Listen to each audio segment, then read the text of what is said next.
Well. Ruben Loftus-Cheek as a possible right wing back backup. There could be something there. There could be something there. And there's a whole heap of Chelsea transfer news to get through. So let's get on with it. All right. Here we go, back again on the other side of the coin. All right, welcome back to the other side of the coin, ladies and gentlemen. We are going to go through the closed door match that we had against Udinese, game 2. Chelsea won 2-0. We'll do a reaction on that, go through some positives, some negatives, mostly the individual performance, because there was a vast difference in the match that we saw yesterday as opposed to this today, in regards to strategic, ways, tactical ways, and a whole heap of other, ways from yesterday. So look, it's not comparable from yesterday's game, but we're going to talk about some individual performances from there, some key things to talk about, and then obviously we can talk about some of the latest transfers that's going on. First of all, let's talk about that match. This was the starting lineup, ladies and gentlemen. Chelsea 11 that faced Udinese 11. Kepa, Chalobah, Ampadu, Sarr, Loftus-Cheek, Kovacic, Gallagher, Chilwell, Ziyech, Broha, Pulisic.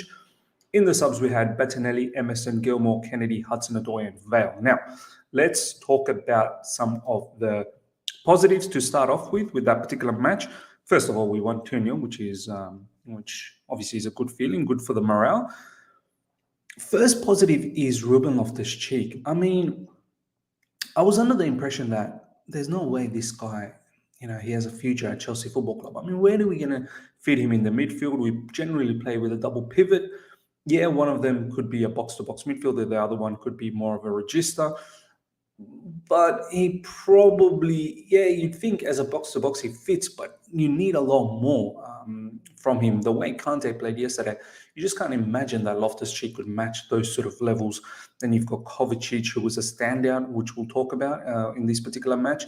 And Jorginho is a specialist as a register. So it's very difficult for Ruben Loftus-Cheek to fit in that midfield. But in comes this wingback position, which was tried late last season with Ruben Loftus-Cheek.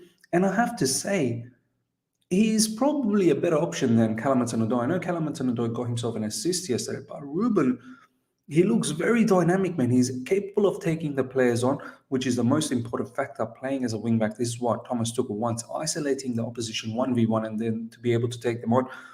Ruben Loftus-Cheek can cross the ball in, but most importantly, he can score from there. And he scored today against Udinese. Let's just have a quick look at that goal, first of all. This is how the goal went. We'll start from the top. It was a nice ball from Kovacic and a nice chip finish from Ruben Loftus-Cheek as well.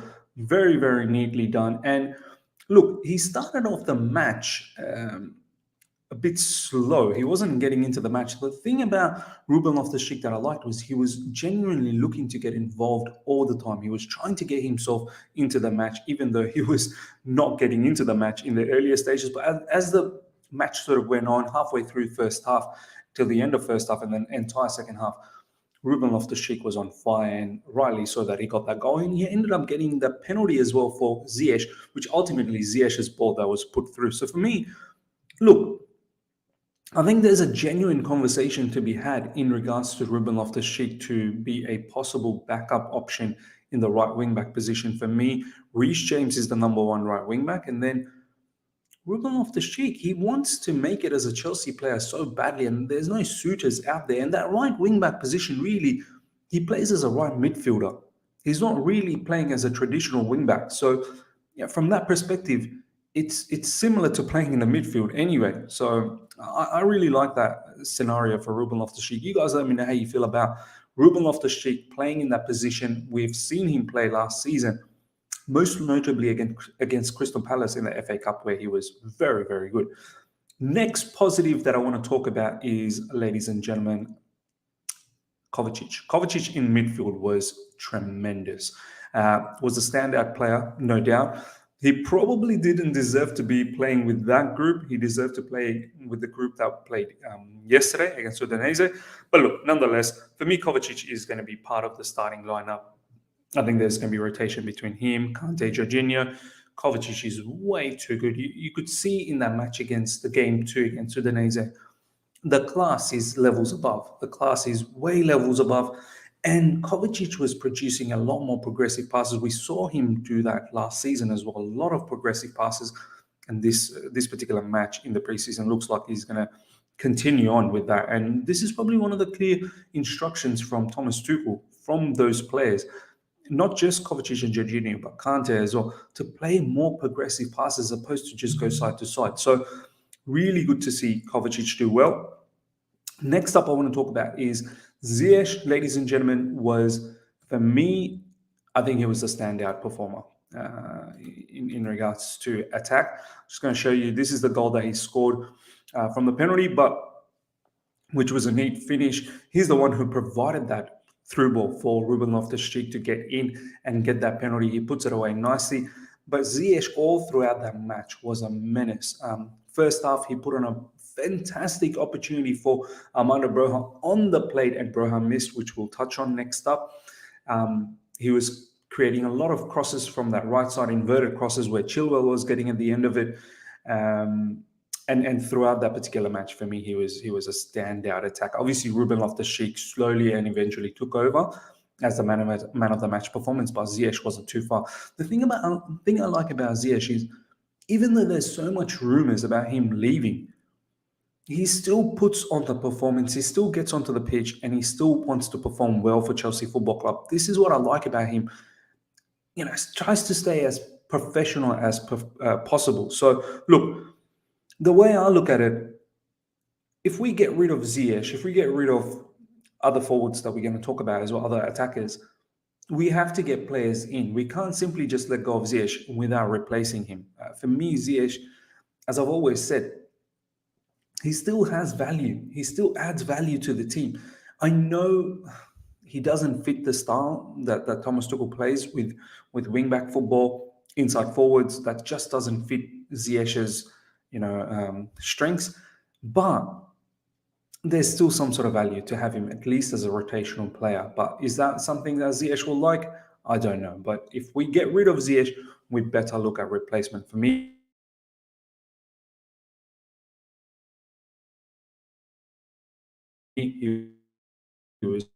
talk about is, first of all, we have to talk about Christian Pulisic.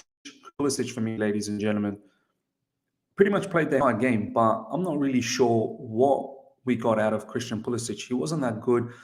The biggest issue with Christian Pulisic is he just doesn't take his man on. Every time he gets the ball, the biggest difference between him and Sterling is that Sterling gets the ball, sometimes turns to defenders, and likes to take the players on and then drive into space.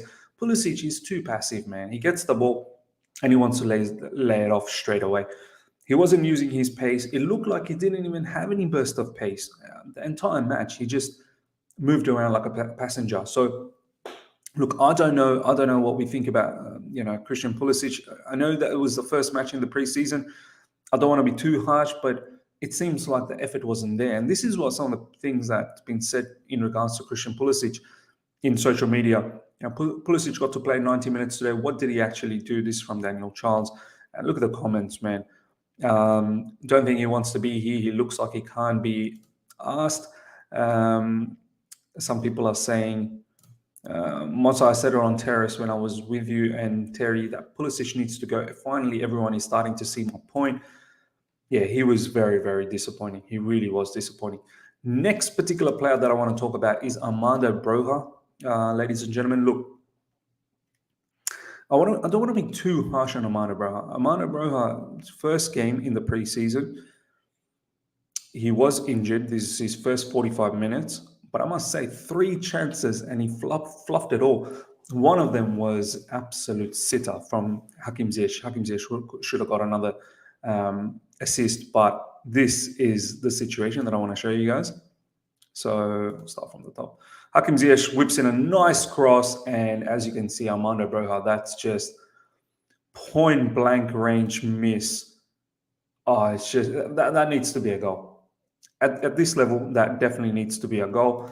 And look, for me, I wanted him to get involved a little bit more. He was at times just a bit too static up front in between the defenders. Need to see him get involved. Sometimes drop a little bit, just feel for the ball, touch the ball, I suppose, and just get involved in the game. There was a couple of times, he tried doing that, but overall, look, as I said, it's the first game in the preseason. Couple of chances after that he had, which were good chances as well, good movement into the box. I guess as the game went on in the first half, he sort of got into it, had a couple of more other chances where he was 1v1, well, not really 1v1, but nice angle to take a shot, but good saves from the goalkeeper. So overall, look, 3 chances, really wanted him to put away 1. And this is the thing, my final assessment on Armando Broja is that I never advocated for him to start for Chelsea Football Club as a regular starter. I wanted him to get minutes off the bench and really hone in on his skill set and develop.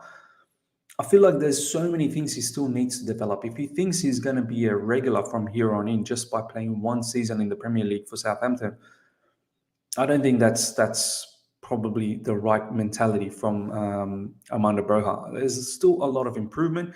I don't want him to be sold.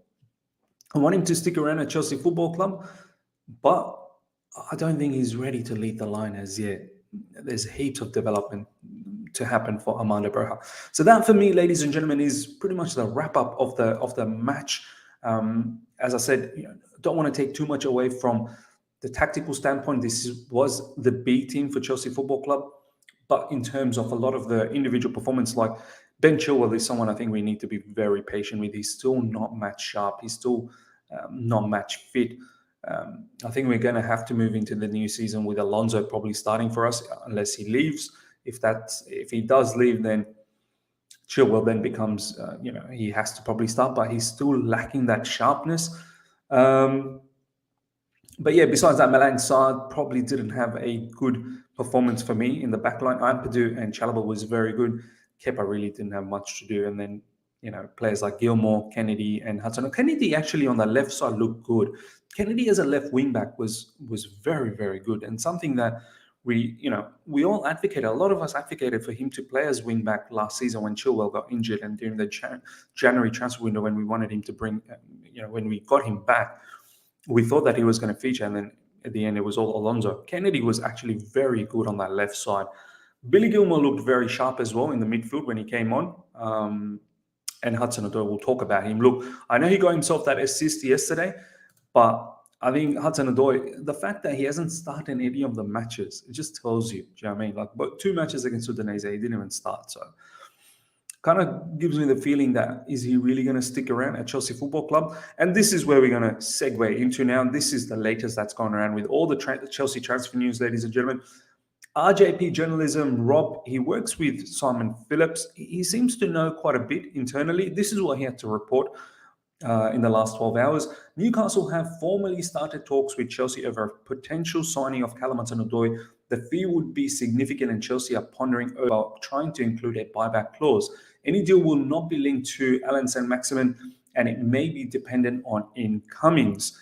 He further goes on to say, any combination of Pulisic, Werner, Hudson-Odoi, and Ziyech could leave in August. It seems unlikely that any more than 2 would be allowed to go at one stage. And there's a whole heap of other information talking about Memphis Depay and whatnot. Look, the bottom line is Hudson-Odoi, I feel like he doesn't have a position, man, at Chelsea Football Club. He really doesn't at the moment. He hasn't really had much of a preseason either. So what does it mean for him moving into the new season? We've not seen enough of him. As a wing back, that's probably where he's going to play. He's definitely not going to get his opportunity on the left side if Sterling at times plays on that side. Sometimes you're going to see Mount there. Sometimes you're going to see, if Pulisic sticks around, you're going to see Pulisic. He's so down in the pecking order. It's not even funny. And as a wing back, I'm starting to think Ruben Loftus-Cheek is probably a better option for a backup for Reece James as opposed to Callum Hudson-Odoi. So where does that leave Callum Hudson-Odoi? It seems like he's probably going to be on his way out. I wanted him to go out on a loan and get tons of minutes. If Newcastle want to buy him on a permanent, we want to put a buyback clause, why not? But I think it's safe to say his future is not with Chelsea Football Club. It just doesn't seem to... There's no burst of pace anymore. There's no 1v1 quality. Yeah, he's put on a nice cross yesterday for Mason Mount, which was good. If that's what we want to keep him for as a backup option in the wing-back position, okay, but I think Ruben Loftus-Cheek is far better from that perspective. You let me know, ladies and gentlemen, how you feel about Callum Hudson-Odoi. I think his time is up. Next up, breaking. Kepa to Napoli on loan is getting closer. Chelsea will pay 3/4 of his salary. This is from Di Marzio, so it's serious. Look, Kepa didn't have much to do against Udinese, and I have to say though, I'm a bit weary about Mendy lately. I think Mendy, he better keep his focus bang on. I got to rewatch that goal that we conceded against Udinese yesterday. That was actually quite poor from Mendy. He simply parried the ball into the path. He should have been able to either grab it or just make sure that it's not parrying it into the running player of Udinese. And then even the shot from Udinese, the second shot, just went straight under his arm, something that he probably should have done better. And Mendy has been a bit weird since the end of last season. I hope he comes back around. I still think he's Chelsea #1 goalkeeper and he's a great shot stopper. His distribution does need to improve a little bit. At times last season, he put us into a lot of trouble. Kepa, look, he's too good to be #2. He's too good to be #2. If he's stuck around, does he have the potential to get the #1 position back? I don't know. Look, at the end of the day, if Napoli wants him on a loan, let's get him out. Right now, Mendy is still the #1, so I don't want a player that's unhappy, wants to get more minutes, who probably deserves more minutes now. Kepa probably does. Obviously, the salary is a bit of an issue. Look, we're going to have to take a financial L once again with this particular player, with much like all the other players as well that we have on high wages.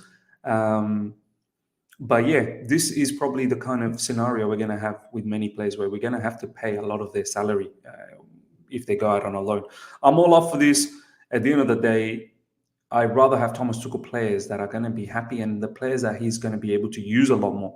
As much as he probably wants to use Kepa, at the end of the day, Mendy's the #1, and it's a position where you're not going to see too much rotation. So I'm all okay for this, and I hope this happens. And I understand the 3/4 of his salary. He's too expensive to be sold for Napoli, and Napoli ain't going to pay his wages, which is, I don't know, close to 200k, just a tad less than 200k, something like that. It's just insane money for a goalkeeper. Next up, Chelsea have discussed the idea internally about the swap deal for Timo Werner with Red Bull Leipzig. We talked about this yesterday, but today, it goes further on to another rumor, which is with Newcastle, which once again was reported a couple of days ago as well. Look, bottom line, there's a lot of interest for Timo Werner, which is great. And Timo Werner is probably looking closer to leaving. The fact that he didn't play in these warm-up matches or these preseason matches against Udinese and saying that he was injured, I highly doubt he's injured. I think whenever these sort of injuries talk come during the transfer window, something's happening. I don't really think he's heavily injured or anything like that. I think there's proper talks of him leaving. We're probably going to hear something next week, developing in an advanced stage. As you can see here from Mirror, Newcastle have entered advanced negotiations over the loan of Timo Werner. I think Leipzig is someone, a particular club that he's most likely going to go. He's looking to take a 50% pay cut. He wants to probably go back to Bundesliga. Leipzig is a natural habitat for him. And then, he's got the World Cup to look out for, and he's going to start for Leipzig, and he's got better chances of making sure that he makes it to the World Cup by playing in the Bundesliga. And Bundesliga suits him as well. I'm not really sure how much he's going to get out of going to Newcastle, but if Newcastle provides us a big offer, which we know they can, they've got all the money, then watch this space as well. But bottom line, Callum Hudson-Odoi, Timo Werner, Kepa, I think we're going to start seeing a whole heap of outgoings at the moment, which is good to see. We need some of these players gone. Last but not least, ladies and gentlemen, I just want to quickly showcase to you this. Bayern Munich versus Leipzig, 5-3. It's a crazy match that's going on. Benjamin Pavard scored, and he's a particular player that we linked with. Watch this space in regards to Benjamin Pavard, possibly playing as a RCB, maybe as a option as a backup right wing back. And I think this is something that's been talked about in the articles as well, and recently from many journalists, that we're looking for a centre back that is quite capable of playing wing back as well. So some versatility. Ladies and gentlemen, hope you guys have enjoyed this. Smash the like button if you're here for the first time. Subscribe, hit the bell notification to stay in touch with all my content. Comment on all the topics that we've talked about. I want to hear what you guys have to say. Till next time. See ya.